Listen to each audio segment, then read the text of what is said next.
It is no great secret that in America and throughout the world, as a result of all of what we have seen in recent years and more, ordinary people in America and around the world feel overwhelmed, depressed, uncertain, anxious, and believe that their governments no longer pay attention to them or their needs. They are in trouble. And they look to Washington or they look to governments around the world, and they don't see a proper response. What they do see is the very, very rich becoming richer, while they, ordinary people, struggle to put food on the table. With all of this anger and frustration, people falling further and further behind, we see some of these people turning to authoritarian demagogues like Donald Trump.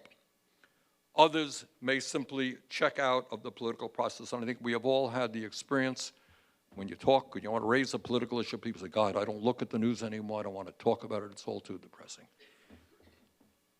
Either way, whether people are moving toward authoritarianism or giving up on politics, democracy and the respect for human rights, which must be the gold standard, must be what our foreign policy is all about, has become endangered.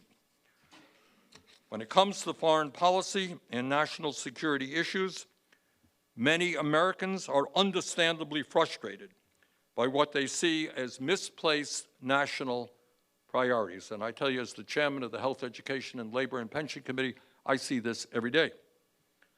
Ordinary Americans, many of us, see our country spending with almost no debate, nearly $1 trillion a year on the military. $1 trillion a year on the military, while at the same time, the Congress ignores the massive problems that exist here at home. We have unlimited amounts of money, apparently, for fighter planes, for bombs, for tanks, for all kinds of weapons. But when it comes to providing health care to all people, well, we don't have the money to do that. Providing a decent education or higher education to our kids, well, we don't have the money to do that. To put a roof over the 600,000 Americans who are homeless, well, we just can't afford to do that. But when the military-industrial complex comes in, my God, there is no end to the money that's available and virtually no debate about those requests.